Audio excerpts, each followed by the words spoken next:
Anuradha ma'am here, welcome to my YouTube channel make concept easy. आज के video lecture में class 12 accountancy के chapter 3 change in profit sharing ratio को continue करते हुए मैं एक्सप्लेन करूंगी रिवैल्यूएशन अकाउंट। देखो, अब तक मैंने आपको टीएस गरेवाल बुक के एक्सरसाइज के क्वेश्चन नंबर 24 तक सारे क्वेश्चन डिटेल में एक्सप्लेन किए हैं, इजीएस्ट मैनर में एक्सप्लेन किए हैं। आप मेरी प्लेलिस्ट चेक कर लेना, सारे क्वेश्चन आपको सीरीज में एक्सप्लेन मिलेंगे। आज के वीडियो लेक्चर में मैं आपको एक्सप्लेन करूंगी रिवैल्यूएशन क्या होता है और एक क्वेश्चन भी सोल्व करवाऊंगी, क्वेश्चन नंबर 25। देखो, सबसे पहले तो आपको किसी भी टॉपिक का कंसेप्ट क्लियर होना चाहिए। जब आपको कंसेप्ट अच्छे से क्लियर हो जाएगा तो उससे रिलेटेड क्वेश्चंस आप इजीली सोल्व कर लेंगे। तो आज का टॉपिक है रिवैल्यूएशन। रिवैल्यूएशन क्या होता है? री का मतलब होता है दोबारा से और वैल्यूएशन का मतलब होता है जांचना, वैल्यू करना।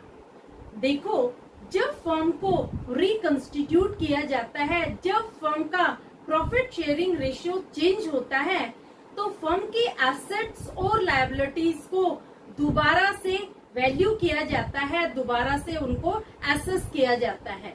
ये होता है revaluation of assets and liabilities. अब देखो, किसी भी चीज का जब हम रिवैल्यूएशन करते हैं तो या तो हमें गेन होगा या हमें लॉस। इसी तरह से फर्म भी जब एसेट्स और लायबिलिटीज को रिवैल्यू करती है तो फर्म को या तो गेन होता है या फर्म को लॉस होता है। तो जब फर्म को गेन होता है तो उसे फर्म हमेशा रिवैल्यूएशन अकाउंट के क्रेडिट साइड रिकॉर्ड करती है, और जब फर्म को कोई लॉस होता है revaluation of assets and liabilities के समय, तो उसे फर्म हमेशा डेबिट साइड रिकॉर्ड करती है। तो अब आपके मन में ये क्वेश्चन जरूर अराइज होगा कि गेन को ही हम हमेशा क्रेडिट साइड क्यों रिकॉर्ड करेंगे रिवैल्यूएशन अकाउंट के? देखो, जो रिवैल्यूएशन अकाउंट है ये नॉमिनल इन नेचर है, और आप लोगों ने 11th क्लास में रूल्स ऑफ डेबिट क्रेडिट में पढ़ा था कि नॉमिनल अकाउंट में debit all expenses and losses and credit all income and gains. जब भी फर्म को कोई इनकम होती है, कोई प्रॉफिट होता है, तो उसे हमेशा हम क्रेडिट साइड रिकॉर्ड करते हैं, और जब फर्म को कोई लॉस होता है, कोई एक्सपेंस होती है, तो उसे हम हमेशा डेबिट साइड रिकॉर्ड करते हैं। तो यही हम रिवैल्यूएशन अकाउंट के केस में भी करेंगे। रिवैल्यूएशन अकाउंट का दूसरा नाम है profit and loss adjustment account. तो देखो, आपके एग्जाम में 1 मार्कर क्वेश्चन इस तरह से पूछे जा सकते हैं कि रिवैल्यूएशन अकाउंट का नेचर क्या है। तो revaluation account nominal in nature है। दूसरा, रिवैल्यूएशन अकाउंट का दूसरा नाम क्या है? रिवैल्यूएशन अकाउंट का दूसरा नाम है profit and loss adjustment account. तो देखो, सबसे पहले तो मैं आपको एक्सप्लेन करूंगी स्पेसिमेन ऑफ रिवैल्यूएशन अकाउंट, किस तरह से आप रिवैल्यूएशन अकाउंट बनाएंगे। आपको रटने की बिल्कुल भी रिक्वायरमेंट नहीं है, सिर्फ मेरे लेक्चर को समझ लेना, आप इजीली क्वेश्चंस सोल्व कर पाएंगे। देखो, अब हम बनाते हैं रिवैल्यूएशन अकाउंट का स्पेसिमेन। किस तरह से आप रिकॉर्डिंग करेंगे? सबसे पहले हम जो फर्म को फायदे होते हैं, जो फर्म को गेन होता है, उसके रिकॉर्डिंग करते हैं। गेन को हम कहाँ रिकॉर्ड करेंगे? गेन को रिकॉर्ड करेंगे हम क्रेडिट साइड। देखो, किस किस सिचुएशन में फर्म को गेन होता है। सबसे पहली सिचुएशन लेते हैं बाय इंक्रीज इन एसेट्स। अगर फर्म की एसेट में इंक्रीज होता है तो उसे हम हमेशा क्रेडिट साइड रिकॉर्ड करते हैं। दूसरा आइटम है बाय डिक्रीज इन लायबिलिटीज। अगर फर्म की लायबिलिटी में डिक्रीज होता है तो उसे हम हमेशा क्रेडिट साइड रिकॉर्ड करते हैं। तीसरा आइटम आता है बाय अनरिकॉर्डेड एसेट्स। इसका मतलब क्या हुआ कि अगर फर्म में कोई नई एसेट आई है जो बुक्स ऑफ अकाउंट में रिकॉर्डेड नहीं है, तो उसे हम फर्म की क्रेडिट साइड में रिकॉर्ड करेंगे, क्योंकि ये फर्म का एक गेन है। तो 3 आइटम हम रिवैल्यूएशन अकाउंट के क्रेडिट साइड रिकॉर्ड करते हैं। कौन कौन से 3 आइटम हैं? जब एसेट की वैल्यू में इंक्रीज होता है, इसका मतलब फर्म को गेन होगा। जब लायबिलिटीज की वैल्यू में डिक्रीज होता है, इसका मतलब फर्म का एक गेन है। और तीसरा, जब फर्म के पास कोई नई एसेट आती है तो उसे हम हमेशा क्रेडिट साइड रिकॉर्ड करते हैं। समझ में आया? रीवैल्यूएशन अकाउंट में क्रेडिट साइड में आपको सिर्फ 3 आइटम ही रिकॉर्ड करने हैं। अब बात करते हैं डेबिट साइड की। सबसे पहला आइटम आएगा to decrease in value of assets. अगर एसेट की वैल्यू में कोई गिरावट हो जाती है तो ये फर्म का एक लॉस है और इसे फर्म हमेशा रीवैल्यूएशन अकाउंट में डेबिट साइड रिकॉर्ड करती है। दूसरा आइटम आएगा to increase in value of liability. देखो, अगर फर्म की लायबिलिटी में कोई इंक्रीज हो गया है तो ये फर्म के लिए एक लॉस होता है और इसे हम हमेशा रीवैल्यूएशन अकाउंट में डेबिट साइड शो करते हैं। तीसरा आइटम आता है टू अनरिकॉर्डेड लायबिलिटी। अगर फर्म की कोई नई लायबिलिटी है तो वो फर्म के लिए एक लॉस है और इसे हम हमेशा रीवैल्यूएशन में डेबिट साइड शो करेंगे। नेक्स्ट आइटम है, अगर फर्म ने पार्टनर्स को कोई रेम्यूनरेशन दिया है तो ये फर्म का एक लॉस है और इसे डेबिट साइड शो करते हैं। तो to partners capital account bracket में लिख देना रेम्यूनरेशन। और लास्ट आइटम आएगा, जो फर्म ने खर्चे किए हैं, एक्सपेंसेस किए हैं, हम लिखेंगे to cash bank account bracket में लिख देंगे एक्सपेंसेस। जो भी फर्म की एक्सपेंसेस है, जो भी फर्म के खर्चे हैं, ये सब फर्म का लॉस है, इसे हम डेबिट साइड शो करें। तो 5 आइटम हम रीवैल्यूएशन में दिखाते हैं डेबिट साइड और 3 आइटम हम दिखाते हैं क्रेडिट साइड। अब देखो, अब हम करेंगे टोटल। जब आप यहाँ पर टोटल करते हैं तो टोटल करते समय दोनों साइड में से एक साइड ज्यादा आएगी। अगर आपको क्रेडिट साइड ज्यादा मिलती है, अगर क्रेडिट साइड का टोटल ज्यादा आता है तो यहाँ पर आप लिखेंगे टू प्रॉफिट। ये जो प्रॉफिट होगा ये बैलेंसिंग फिगर होगा और इस बैलेंसिंग फिगर को आप पार्टनर्स के कैपिटल अकाउंट में ओल्ड प्रॉफिट शेयरिंग रेशियो में डिस्ट्रीब्यूट कर देंगे। और अगर डेबिट साइड का टोटल ज्यादा आ रहा है, क्रेडिट साइड कम आ रही है, तो आप दिखाएंगे बाय लॉस। ये लॉस भी बैलेंसिंग फिगर होगा और इस लॉस के अमाउंट को भी आप पार्टनर्स के बीच में ओल्ड प्रॉफिट शेयरिंग रेशियो में डिस्ट्रीब्यूट कर दें। समझ में आया? मैं यहाँ पर स्टार बना देती हूँ। स्टार का मतलब ये है कि इन दोनों में से एक अपीयर होगा, दोनों एक साथ अपीयर नहीं होंगे, या तो लॉस आएगा या प्रॉफिट आएगा। ये पूरा फॉर्मेट है, ये पूरा स्पेसिमेन है रीवैल्यूएशन अकाउंट का। अब देखो, जर्नल एंट्रीज मैं आपको पास करना सिखा रही हूँ। 4 एंट्रीज मैंने यहाँ ली है और भी आगे के एंट्रीज करवाऊंगी। पहले है increase in value of asset. देखो, जब एसेट की वैल्यू में इंक्रीज होता है तो हम हमेशा एसेट को डेबिट करेंगे और रीवैल्यूएशन को क्रेडिट। तो एंट्री होगी asset account debit to revaluation account. दूसरी entry decrease in value of asset, इसके अपोजिट हो जाएगी। जब एसेट की वैल्यू गिरती है, जब एसेट की वैल्यू में डिक्रीज होता है तो एसेट को हम हमेशा क्रेडिट करते हैं। तो डेबिट किसे करेंगे? डेबिट करेंगे रीवैल्यूएशन को। तो इसकी अपोजिट एंट्री होगी revaluation account debit to asset account. तीसरी एंट्री है increase in value of liability. जब लायबिलिटी की वैल्यू में इंक्रीज होता है तो लायबिलिटी को हम हमेशा क्रेडिट करते हैं और रीवैल्यूएशन को डेबिट। तो एंट्री होगी revaluation account debit to liability account. Fourth entry है decrease in value of liability. ये बिल्कुल इसकी अपोजिट हो जाएगी increase in value of liability की। तो एंट्री क्या होगी? Liability account debit to revaluation account. ये 4 एंट्री बनती है एसेट और लायबिलिटी की। जब एसेट की वैल्यू में इंक्रीज होता है तो ये फर्म के लिए एक प्रॉफिट होता है। इस वजह से हम एसेट को हमेशा डेबिट करते हैं और रीवैल्यूएशन को क्रेडिट। और जब एसेट में फॉल होता है, डिक्लाइन होता है, जब एसेट की वैल्यू गिरती है, तो ये फर्म का लॉस होता है।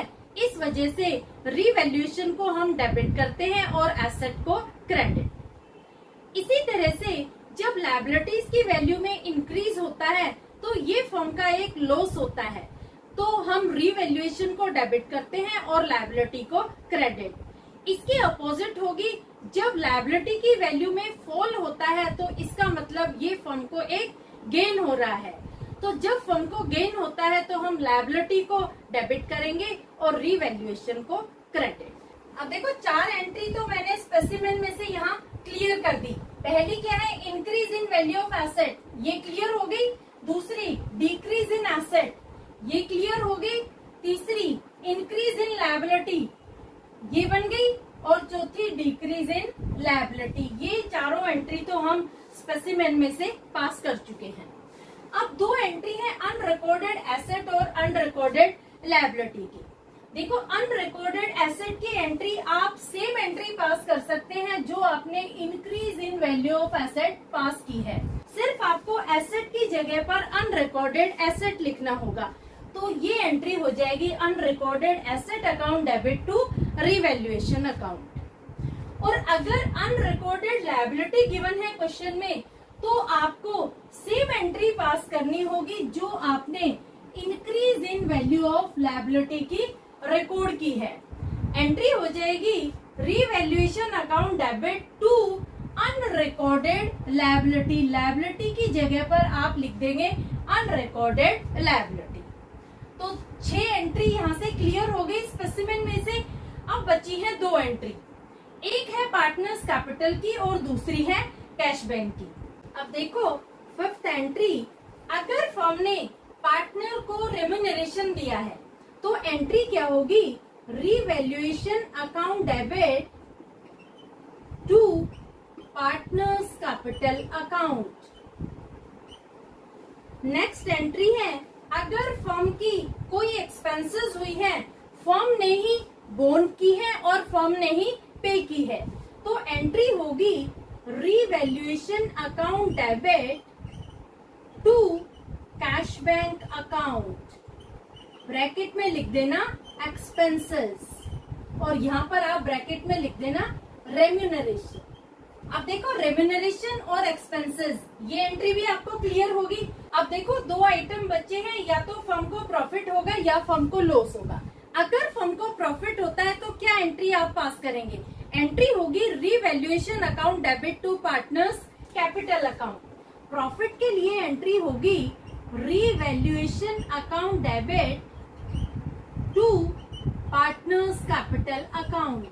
और जो भी अमाउंट होगी प्रॉफिट की, उसे हम ओल्ड प्रॉफिट शेयरिंग रेशियो में पार्टनर्स के बीच में डिस्ट्रीब्यूट करेंगे। ये एंट्री है प्रॉफिट की।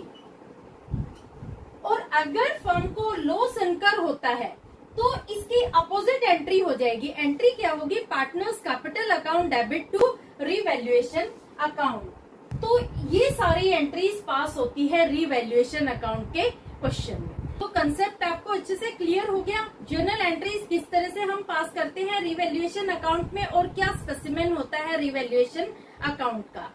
देखो दोनों ही चीजें इम्पोर्टेंट है, आपको एंट्रीज भी आनी चाहिए और रिवैल्यूएशन अकाउंट प्रिपेयर करना भी आना चाहिए। कई बार क्या होता है कि क्वेश्चन में जर्नल एंट्रीज पूछ लेते हैं, आप जर्नल एंट्रीज तो पास कर रहे हैं लेकिन आपको रिवैल्यूएशन बनाना नहीं आ रहा। तो देखो इसमें क्या प्रॉब्लम होगी कि जब लास्ट में आप प्रॉफिट और लॉस कैलकुलेट करते हो, उसकी जब एंट्री पास करेंगे तो उसके लिए आपको रिवैल्यूएशन प्रिपेयर करना जरूर आना चाहिए।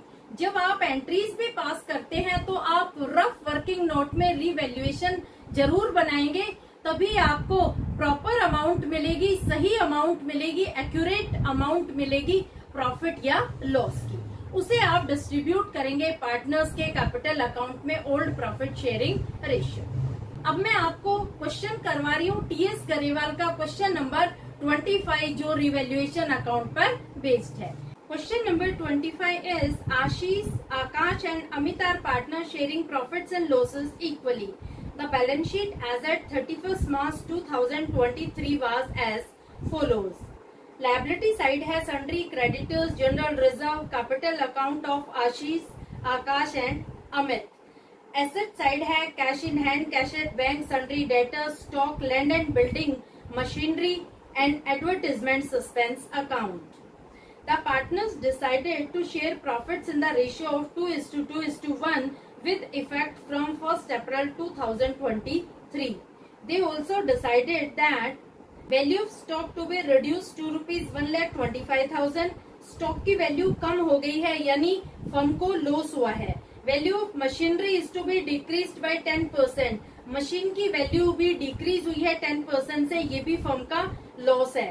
Land and building to be appreciated, appreciated मतलब इंक्रीज हुआ है बाय ₹62,000, ये फर्म का प्रॉफिट है।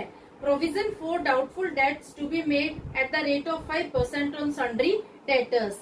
सन्ड्री डेटर्स पर 5% हम कैलकुलेट करेंगे और जो प्रोविजन फॉर डाउटफुल डेट्स है ये भी फर्म का लॉस है। Akash was to carry out reconstitution of the firm at a remuneration of ₹10,000। Akash को रेम्यूनरेशन के रूप में फर्म ने 10,000 रुपए दिए हैं, ये भी फर्म का लॉस है। तो जो फर्म के लॉस हैं उन्हें हम रिवैल्यूएशन के डेबिट साइड शो करेंगे और जो फर्म के प्रॉफिट है उन्हें रिवैल्यूएशन के credit side. Pass necessary journal entries to give effect to the above. इस क्वेश्चन में आपको जर्नल एंट्रीज ही पास करनी है, लेकिन रिवैल्यूएशन अकाउंट आप वर्किंग नोट में जरूर प्रिपेयर करेंगे क्योंकि आपको प्रॉफिट और लॉस फाइंड आउट करना है, उसकी एंट्री भी आपको पास करनी होगी। देखो इस क्वेश्चन में आपको रिवैल्यूएशन अकाउंट प्रिपेयर नहीं करना, आपको सिर्फ जर्नल एंट्रीज पास करनी है revaluation of assets and reassessment of liabilities की। ये सारे वो आइटम लिख दिए हैं जिनकी हम एंट्रीज पास करेंगे। आप बुक में टिक कर लेना, stock, machinery, sundry debtors, Akash, land and building, ये सारे आइटम्स है जिनकी हम एंट्रीज पास करेंगे। देखो जब हम जर्नल एंट्रीज पास करेंगे तो जितने भी लॉस के आइटम्स हैं उन सब के लिए एक कंबाइन एंट्री पास करेंगे और जितने भी प्रॉफिट के आइटम हैं उन सब के लिए एक कंबाइन एंट्री पास करेंगे। तो पहले हम लेते हैं लॉस के आइटम। कौन कौन से लॉस के आइटम हैं? देखो पहला आइटम है स्टॉक का। स्टॉक की बुक वैल्यू कितनी है? बुक वैल्यू है ₹1,40,000 और मार्केट वैल्यू है ₹1,25,000, यानी स्टॉक की वैल्यू में गिरावट हुई है। और जब भी एसेट में फॉल होता है तो उसे हम हमेशा क्रेडिट करते हैं। तो डेबिट किसे करेंगे? डेबिट करेंगे रिवैल्यूएशन अकाउंट को। तो फर्स्ट एंट्री होगी रिवैल्यूएशन अकाउंट डेबिट। अमाउंट हम अभी नहीं लिखेंगे क्योंकि हमें जितने भी लॉस के आइटम हैं सबके अमाउंट टोटल करके रिवैल्यूएशन अकाउंट में दिखानी है। तो हम लिखेंगे टू स्टॉक अकाउंट। स्टॉक की कितनी अमाउंट आएगी? देखो स्टॉक की बुक वैल्यू है 1,40,000 और मार्केट वैल्यू है 1,25,000। इसका मतलब क्या हुआ कि 15,000 स्टॉक की वैल्यू में फॉल हुआ है। तो स्टॉक को हम क्रेडिट करेंगे विद ₹15,000 से।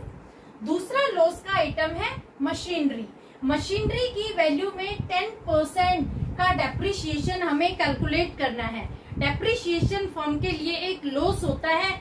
मशीन की बुक वैल्यू है 2,50,000, 10% डेप्रिसिएशन कैलकुलेट करेंगे तो अमाउंट आएगी ₹25,000।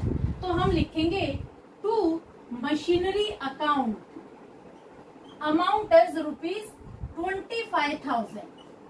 तीसरा आइटम हम लेंगे सन्ड्री डेटर्स। सन्ड्री डेटर्स हमारे हैं 80,000, उसमें हमें provision for doubtful dates calculate करना है एट द रेट ऑफ 5%। तो 80,000 पर जब आप 5% कैलकुलेट करेंगे तो अमाउंट आएगी ₹4,000 प्रोविजन फॉर डाउटफुल डेट्स की। तो लिखेंगे to provision for doubtful debts account, amount will be ₹4,000।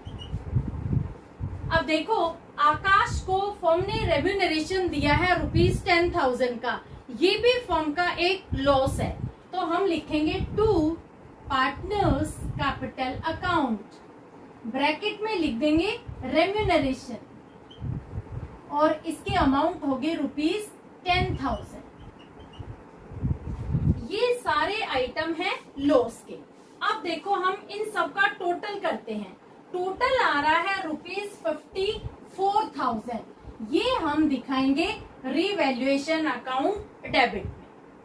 समझ में आया? जितने भी लॉस के आइटम हैं उनके लिए हम सेपरेट एंट्रीज पास नहीं करेंगे, एक सिंगल एंट्री पास करेंगे जिसमें हम टोटल अमाउंट को रिवैल्यूएशन अकाउंट में डेबिट कर दें। क्लियर? नरेशन होगी decrease in value of stock, machinery, provision for doubtful debts and remuneration credited to partners capital account. अब देखो यहाँ पर प्रॉफिट का सिर्फ एक ही आइटम है जो है land and building. Land and building की वैल्यू में एप्रिशिएशन हुआ है, इंक्रीज हुआ है बाय ₹62,000। तो जब एसेट की वैल्यू में इंक्रीज होता है तो उसे हम हमेशा डेबिट करते हैं और रिवैल्यूएशन को क्रेडिट। तो सेकेंड एंट्री क्या होगी? सेकेंड एंट्री होगी land and building account debit. Land and building account debit amount is ₹62,000 to revaluation account. Amount will be same. यहाँ पर एक ही आइटम है इसलिए हम अभी रिवैल्यूएशन में अमाउंट लिख रहे हैं, क्योंकि ज्यादा आइटम होते तब हम टोटल करके रिवैल्यूएशन में दिखाते। यहाँ पर एप्रिशिएशन सिर्फ एक ही आइटम में हुआ है जो है लैंड एंड बिल्डिंग। नरेशन होगी increase in value of land and building. अब देखो दो एंट्री तो आपने पास कर ली, तीसरी एंट्री प्रॉफिट और लॉस की होगी। वो आप कैसे कैलकुलेट करेंगे?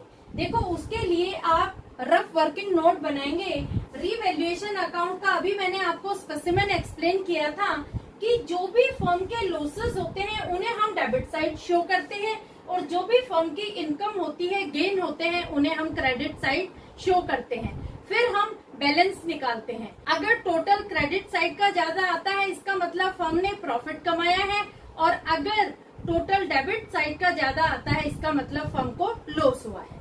अब देखो फर्म को कितना लॉस हुआ है? फर्म को लॉस हुआ है ₹54,000 का।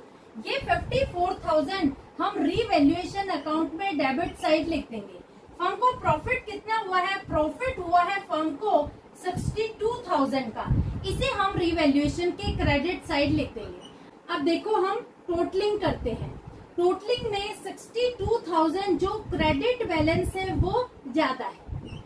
ठीक है, 62,000 में से हम 54,000 माइनस करेंगे तो 8,000 रुपीज है, ये आएगा फर्म का प्रॉफिट। और इस अमाउंट को हम तीनों पार्टनर्स के बीच में ओल्ड प्रॉफिट शेयरिंग रेशियो में डिस्ट्रीब्यूट कर देंगे। तो एंट्री क्या होगी? एंट्री होगी valuation account debit amount is ₹8,000। अब इस ₹8,000 को तीनों पार्टनर्स के बीच में, तीनों पार्टनर कौन है? आशीष, आकाश और अमित। तीनों पार्टनर्स के बीच में इक्वली डिस्ट्रीब्यूट कर देंगे ओल्ड प्रॉफिट शेयरिंग रेशियो में, वो है इक्वल। तो हम लिखेंगे to Ashish capital account, to Akash capital account, to Amit capital account. Amount कितनी आएगी? अमाउंट आएगी 2667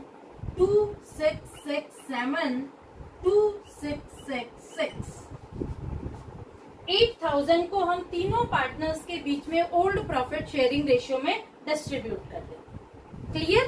तो होपफुली पूरा क्वेश्चन आपको अच्छे से क्लियर हो गया होगा। फिर भी किसी तरह की कोई क्वेरी हो तो feel free to comment in comment box. Next video lecture में मैं आगे के क्वेश्चंस लूंगी। मेरे चैनल को सब्सक्राइब जरूर कर लेना। लिंक अपने फ्रेंड्स को भी शेयर कर देना ताकि उनकी भी क्वेरीज अकाउंटेंसी से रिलेटेड क्लियर हो जाए। Thank you so much.